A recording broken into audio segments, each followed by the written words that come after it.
예수 믿는 사람이 다 예수 믿는 사람도 아니고, 하나님은 한 분이신데 각 사람들마다 믿는 하나님이 또 다른 부분도 있고, 신학적인 어떤 칼라라 그러죠. 신학적인 칼라가 다르기도 하고, 때로는 너무 좀 이렇게 어긋나기도 합니다. 그래서 이단이라는 것이 있죠. 그죠? 이단은 아니라 할지라도 뭐 조금씩 좀 이렇게 교회마다 색깔이 달라요. 또 사람마다 또 믿는 그런 좀 모습이 다르고요. 이런 것들에 대해서 사실 저는 이제 교회 다니면서 고민을 많이 했는데, 왜 하나님은 한 분이시고 성경책은 똑같은데 내용이 사람들마다 해석하는 것이나 바라보는 것이나 믿는 것들이 차이가 있더라고요. 그래서 이게 무엇이 맞나? 이거 제가 어릴 때 목사님들이 설교를 하면은 같은 본문인데 또 다 다르게 이제 설교를 하시는 거죠. 그래서 제가 어린 마음에 옛날에 그 고등학교 다닐 때 배웠는데, 야, 내가 나중에 내 목사가 됐다는 마음 없었고, 한번 좀 성경을 잘 연구해서 이 성경 말씀이 정말 무엇을 이야기하는 것이 하면 내가 한번 알아봐야 되겠다, 이런 생각을 한 적도 있어요. 근데 제가 이제 신학을 하고 공부하다 보니까는, 이 성경 말씀 하나 가지고서 단 한 가지 말씀을 하는 것이 아니라 여러 가지도 이렇게 해석할 수 있고, 특별히 이것을 어떻게 가능한가 하면은 그 교리라는 것이 있지 않습니까? 우리가 조지신학이라고 하는데, 그 교리를 벗어나지 않으면, 그 성경을 해석하는 그 내용이 교리를 벗어나지 않으면은 그냥 문제 삼지 않는, 다 서로 많은 것으로 이렇게 이해하는데, 그 교리를 벗어나면은 이제 문제가 되는 것이죠. 오늘 데살로니가 교회도 마찬가지였어요. 데살로니가 교회도 여기가 이제 데살로니가 지역이 어떤 지역인가 하면은 당시 마게도냐 지방의 수도 중 하나였던 곳이라고 합니다. 그래서 이 데살로니가에는 로마로 통하는 이그나시아 대로라는 큰 도로가 있었습니다. 이 큰 도로가 있다는 얘기는 결국 그 도시가 굉장히 발달했다는 것이죠. 수많은 사람들이 왔다 갔다 하고, 또 다양한 사람들이 머물고 있었고, 뭐 종교나 철학, 사상들이 존재했던 그런 곳. 이런 곳이니까는 사람들마다 조금씩 생각이 다를 수 있잖아요. 그리고 이제 기독교를 바라보는 시각도 그렇게 긍정적인 시각이 아니었습니다. 그래서 오늘 말씀 중에 이런 내용이 있죠. 3절 말씀인데요. 우리의 권면은 간사함이나 부정에서 나는 것이 아니요 속임수로 하는 것도 아니라. 바울이, 우리의 권면은 바울과 함께하는 사람들이 복음을 전하는데, 이 복음이 간사한 것이나 또 부정한 것이나 속임수가 아니다라는 것이죠. 왜냐하면 그 당시에 이 복음이 간사함이나 부정적인 것이나 속임수로 사람들이 이야기를 했기 때문에. 그렇죠? 오늘날도 기독교와 마찬가지인데요. 예수님 당시에도 유대인들은 이 복음을 받아들이지 않았어요. 그래서 예수 믿는 사람들을 핍박하고 박해하고 막 죽이지 않았습니까? 그렇게 심하게.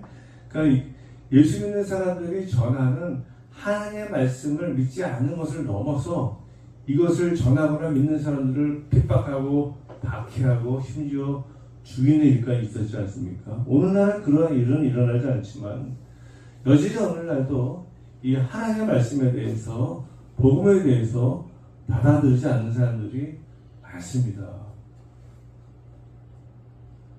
사실 이것을 어떻게 설명해야 될지 모르겠지만은, 예수 믿는 사람들은 하나님을 믿고, 이 성경책이 하나님의 말씀이라는 것도 믿고, 그죠? 천국과 지옥이 있다는 것도 믿고, 내가 죄인인데 내 죄가 용서받기 위해서는, 내가 구원받기 위해서는 예수님을 믿어야 하는 것도 믿고, 그걸 다 믿는 사람들인데, 근데 내가 정말로 좋아하고 사랑하는 사람한테 이런 이야기를 해도 그래? 하고 믿는 것이 아니라, 에이, 천국이 어디 있어? 지옥이 어디 있어? 사람이 죽으면 끝이지. 그죠? 그래서 이 하나님의 말씀을 믿지 않는 사람들이 많잖아요. 그리고 심지어 믿지 않는 것을 넘어서 기독교를 개독교라고 폄훼하고 조롱하기도 하고.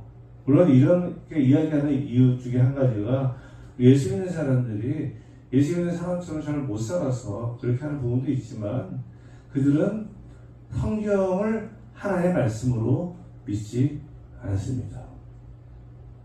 대신에 다른 것들을 믿어요. 그런 민간 신앙을 믿는데 이 하나님의 말씀의 성경은 안 믿는 거예요. 이게 참 이게 우리가 볼 때는 정말 어리석은데 예수 믿지 않는 사람들이 그러한 경향이 굉장히 강합니다.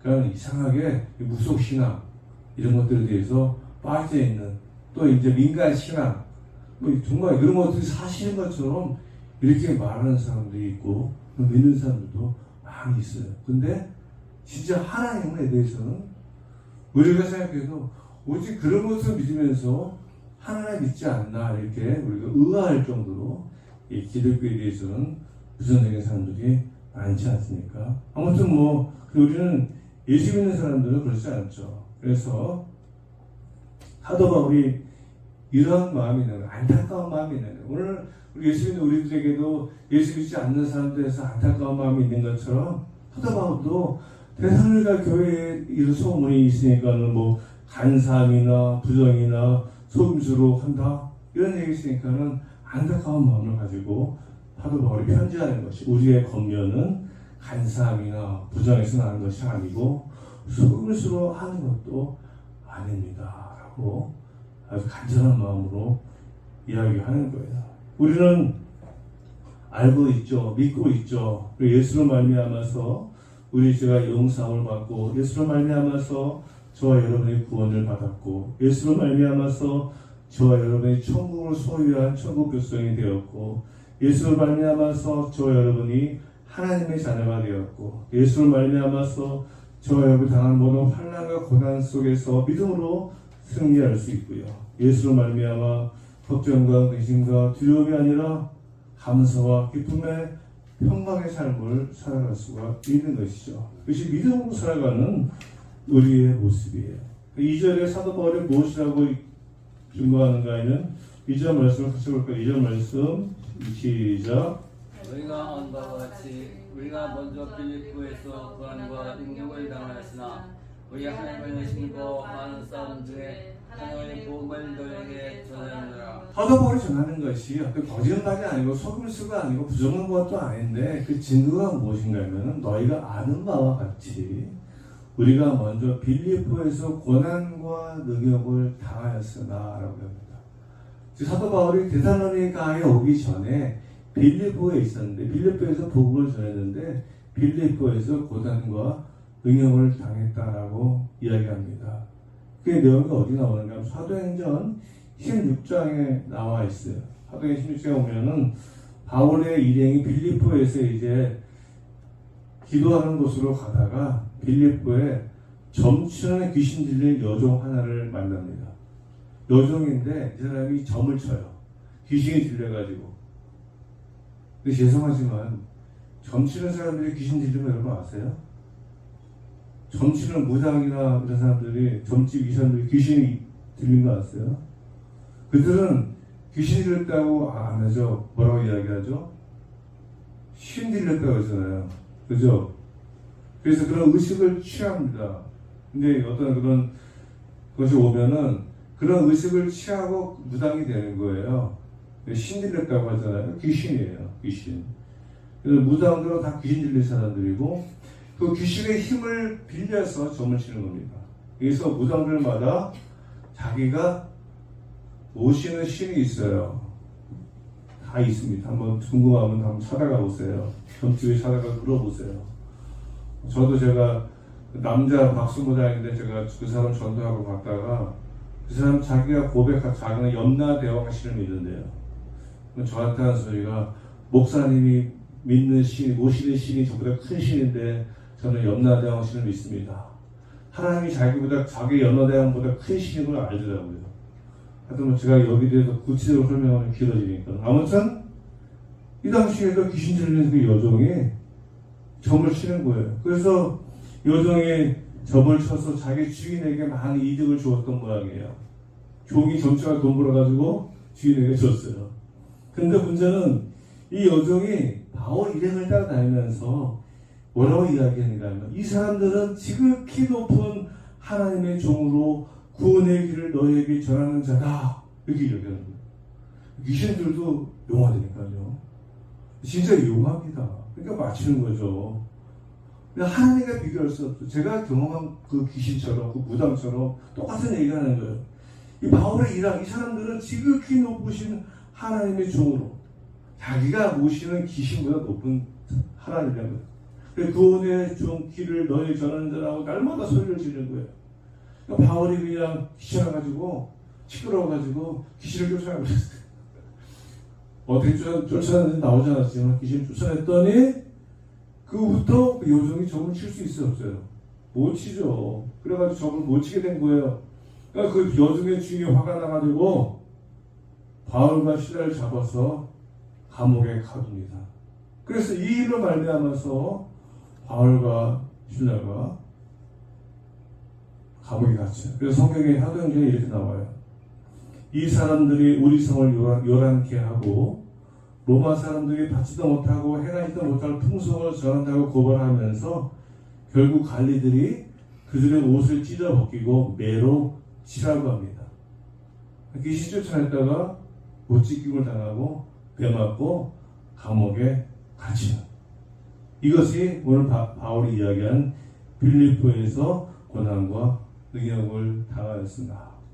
그러니까 복음을 전하다가 이런 고난과 능력을 당했는데 그 다음에 당하였으나 우리 하나님을 힘입어 고난을 당했는데 그 이후에 하나님을 힘입어라고 바울이 이야기하고 있는데 어떻게 하나님의 힘을 입었는가 하면은 바울 일행이 빌립보 감옥에 갇혔어요.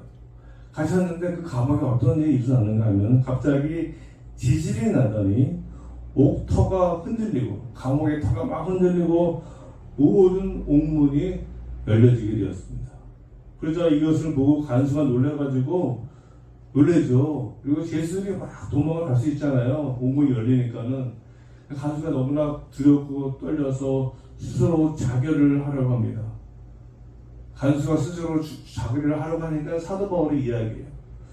내 몸을 상하지 말라. 우리가 다 여기 있노라. 한 사람도 도망가지 않았다는 것이죠. 근데 간수가 사도 바울에게 말합니다. 선생들이요, 내가 어떻게 하여야 구원을 받을 수 있을까요? 그러자 바울이 그 말을 듣고 그 간수와 그 집에 있는 모든 사람들에게 복음을 전합니다. 그리고 이 복음을 전하는 간수와 그 모든 가족들이 다 세례를 받고 하나님을 믿고 기뻐하는 놀라운 역사가 일어나는 것이죠.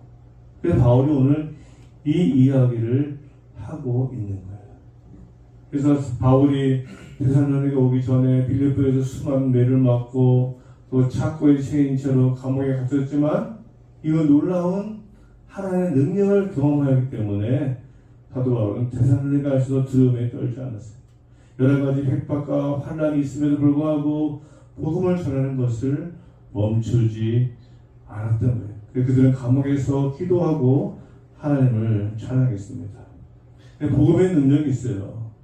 복음을 전하다 보면은 많은 핍박과 또 고난도 있지만 또 이 복음을 전함으로 말미암아서 오는 능력도 있다는 것이죠. 그래서 복음을 전하는 것에 대해서 두려워하지 말라고 사도 바울이 이야기하고 있고 또 본인이 실제로 빌립보에서 이런 고난을 받았으면서도 데살로니가에 와서 다시 이 복음을 전한 거예요.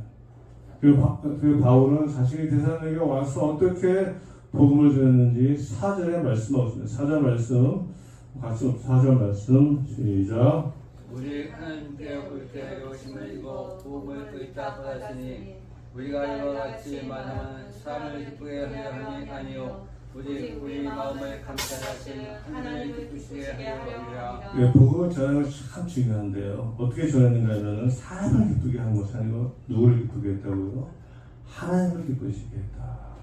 그래서 저는요 목사로서 말씀을 전하는 참 이게 많은 이게 고민이 됩니다. 하나님의 말씀을 전하는데 이 말씀을 듣는 성도들의 마음을 기쁘게 할까? 그래서 오늘날 이 복음이 강단 선포드린 말씀이 많은 문제가 있죠. 우리나라 한국교회 대형교회 목사님들이 은퇴하시면서 하신 대부분의 말씀이 무엇인가 하면 제가 하나님을 기쁘게 말씀을 선포한 것이 아니라 제 말을 듣는 성도들을 기쁘게 하기 위해서 말씀을 전했습니다. 이것이 너무나 회개가 됩니다. 그 이유가 있죠. 여러분을 기쁘게 해야지 여러분이 좋아서 전도하고 교회가 부흥하잖아요. 근데 하나님의 말씀은 사실 우리에게 힘을 주고 우리를 기쁘게 할 때도 있지만 우리의 마음을 무겁게 할 때가 사실 많습니다. 왜? 내가 그러한 하나님의 말씀대로 살지 못하니까 우리 안에 부담이 되는 거예요. 그래서 이제 그냥 목사님 말씀하신 것처럼 내가 일주일 내내 세상 살다가 힘들고 어렵게 살았는데 교회에 와서는 좀 위로의 말씀을 듣고 격려의 말씀을 듣고 나를 기쁘게 하는 말씀을 들어야 내가 힘이 나지. 이것도 틀린 말은 아닌데, 그죠? 그러다 보니까 목사님들이 하나님의 말씀을 하나님의 말씀답게 선포하지 못하는 거예요. 부담스러운 설교를 준비했다가 이게 부담 없다. 저도 그럴 때 사실 많거든요. 그러니까 이게 참 쉽지 않은 거예요. 분명한 것은요, 하나님을 기쁘시게 하는 복음을 전해야 되고, 또 이 하나님을 기쁘게 하는 복음을 듣는 사람 성도들이 정말로 이 하나님의 말씀 아무리 엄청난 부담이 온다 할지라도 주여 아멘하고 제가 이 말씀대로 살겠습니다. 살지 못하면 회개합니다. 결단하는 그런 성도와 교회가 건강한 교회예요. 이런 교회가 힘이 있는 교회입니다. 이런 교회가 복음의 능력을 발휘할 수 있는 그런 교회예요. 아무리 수천 명, 수만 명이 모인다 할지라도 맨날 움찔스게 화초를 하는 성도들은요, 세상에서 복음의 능력을 나타내지 못합니다. 야생 속에서 자란 그런 것들이 강하잖아요. 그래서 복음의 능력은 하나님의 말씀을, 하나님을 기쁘게 하는 그런 말씀을 듣고 아멘하는 성도와 교회가 복음의 능력을 발할 수가 있습니다. 저는 사실 이런 마음으로 개척을 했고 이런 마음을 먹기를 하고 있지만 좀 그렇습니다. 5절 말씀이요. 5절 말씀. 너희도 알거니와 우리가 아무 때에도 아침하는 말이나 찬송의 타에 쓰지 않은 것을 하나님의 증언하시느니라. 그래, 똑같은 차원에서 아침하는 말이나 탐심의 탈을 쓰지 않다 아니했다고 바울이 이야기합니다. 오늘날 교회들이 참 문제가 많은 게 목사들이 성도들에게 아침에 가지고 자신의 탐심을 채우려고 한다. 그죠? 그래서 대학교회들이 욕을 먹는 거예요. 하나님을 기쁘게 한 것이 아니라 사람을 기쁘게 해서 그 사람을 좋게 하고 막 좋아가지고 막 헌금도 많이 하고 열심히 봉사도 하고.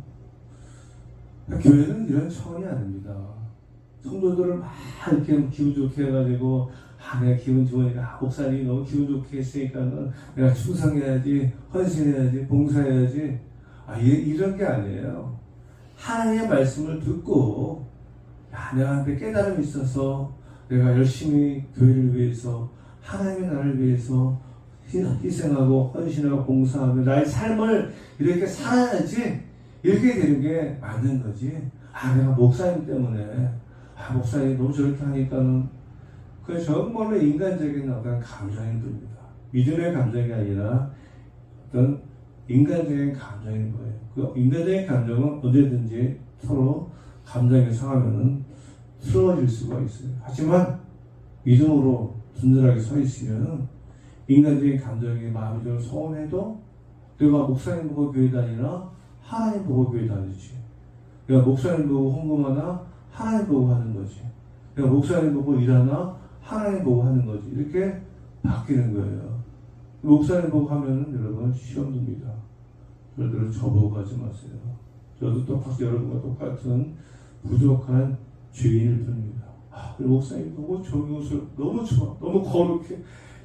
내가 목사님을 흉성을 해야지.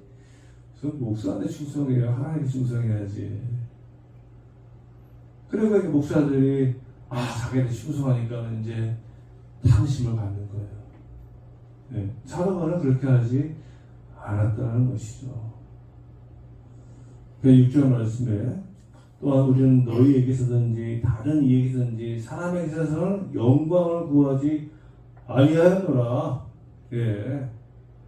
사도 바울이야 능력 있는 사람이었잖아요. 탁월한 사람이었잖아요. 근데 자기는 영광을 사람에게 구하지 않는다고 얘기합니다. 정말 열심히 해요. 목사가 돼가지고 교인들이 우리 목사님하고 막 선물도 하고 뭐 잘해주고 뭐 그런 걸 자랑하는 목사님들이 얼마나 많은지 몰라요. 그거 참 천박한 모습이죠. 우리가 그런 영광을 얻기 위해서 목회하는 거야. 물론 인간적인 기분은 좋아요, 그죠? 인간적인 기분은 좋죠. 성도들이 나한테 너무 잘해. 그러면 정말 겸손하게 감사함으로 이렇게 섬겨야 되는데 그걸 드러내고 자랑하면은 자기가 사람한테 영광을 받는 거 아닙니까? 우리 교회 성도 얼마 안 되지만요. 정말 저는 감사하고 있어요. 그리고 7절 이하에는 바울이 어떠한 자세로 복음을 전했는지에 대해서 본인 스스로 말씀하고 있는데 7절 말씀에 보면은 우리는 그리스도의 사도로서 마땅히 권위를 주장할 수 있으나 도리어 너희 가운데서 유순한 자가 되어 유모가 자기 자녀를 김과같이 하였으니 사도로서 권위가 있지만 사도에게 권위를 주장하지 않았다고 합니다. 그러면서 유모 어머니의 마음으로 자녀를 김과 같이 성도들 되겠다라고 합니다. 8절은 자신의 목숨까지도 너에게 주기를 기뻐한다. 예, 참 부끄럽죠. 저 이제 목회자들이 성도에 대한 자세가 목숨까지도 주기 그렇게 사랑한다는 것이죠. 9절은 복음을 전하기 위해서 밤낮을 일하면서 하나님의 복음을 전했다. 사도 바울은 자비량 사역자였어요. 지금은 이렇지 않지만은 자기가 친히 텐트를 만들어서 팔아가면서 전도했던. 오늘날도 이런 얘기들이 많이 나오긴 하지만 오늘날 교회는 그렇진 않죠, 그죠? 근데 지금 우리 교단에서는 목회 이외의 다른 직업을 가질 수가 없습니다. 이중직이라고 그러는데요. 그래서 이제 목회하면서 돈을 버는 게 이제 법적으로는 불가능합니다. 저도 이제 한편으로 여기 맞는 것 같아요. 목회의 사역은 사실 목회 전념해도 감당하기 어려운데 다른 일을 하면서까지 목회를 한다? 제가 볼 땐 거의 불가능합니다. 사실 설교만 준비하는 것도 이게 우리는 한국교회는 새벽 설교, 수요, 금요, 주일날, 주일밤 그래서 일주일에 10편 이상 설교를 좀 하잖아요. 다 그렇진 않지만 근데 설교 한 편 준비하는 게 쉽지가 않습니다. 근데 일하면서 설교를 준비한다? 설교만 합니까? 신방도 하고 교회에서 교육 훈련도 하고 하잖아요.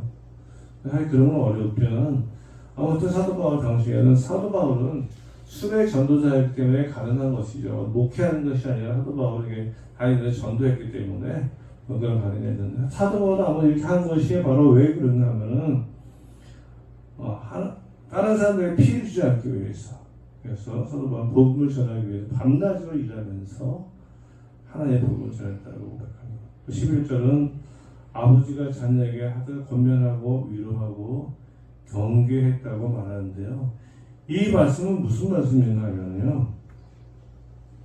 사도 바울이 말씀대로 살았다는 거예요. 복음의 능력은 하나님의 말씀은 능력이 있는데 이 능력이 어떻게 나타나는가 하면은 이 하나님을 믿는 사람들이 말씀대로 살아갈 때 그 안에서 능력이 나타나는 것이죠.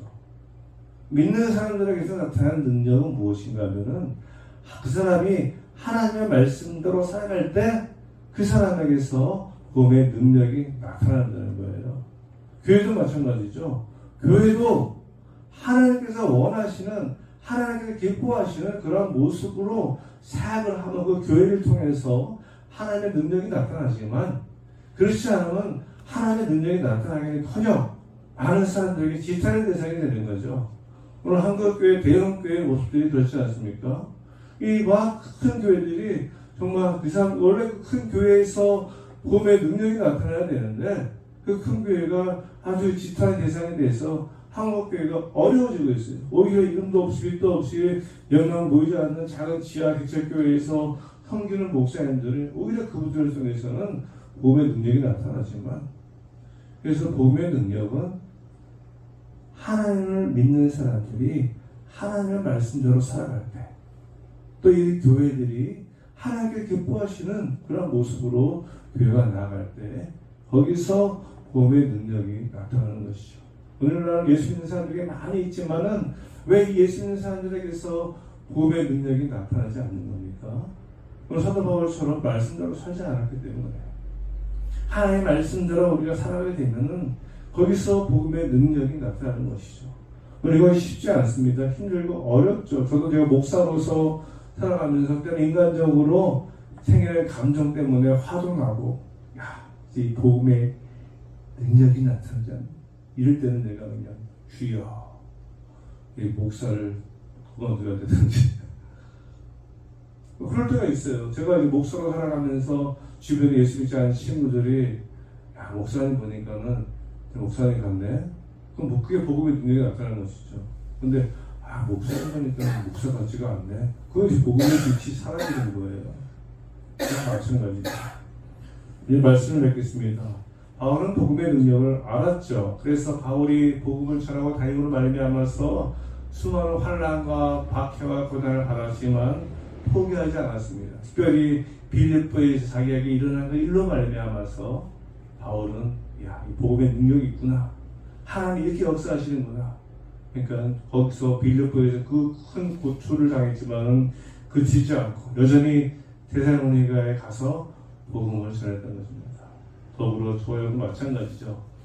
저와 여러분 복음의 능력이 있어요. 그 능력을 믿고 우리가 주변에 많은 사람들에게 복음을 전할 수 있는 저와 여러분 되시기를 바랍니다. 네, 기도하겠습니다. 하나님 아버지 감사합니다. 복음에는 능력이 있다고 주님 말씀하십니다. 사도 바울이 고백한 것처럼 사도 바울이 사역 가운데서 그의 삶 가운데서 복음의 능력이 나타난 것처럼 오늘 저희들도 사도 바울처럼 특별히 하나님의 말씀에 순종하고 하나님을 기쁘시게 하는 그런 삶을 살아보는 말미암아서 복음의 능력을 나타낼 수 있는, 복음의 능력을 볼 수 있는 성도와 교회 되게 하여 주옵소서. 감사드리오며 예수님의 이름으로 기도드렸습니다. 아멘.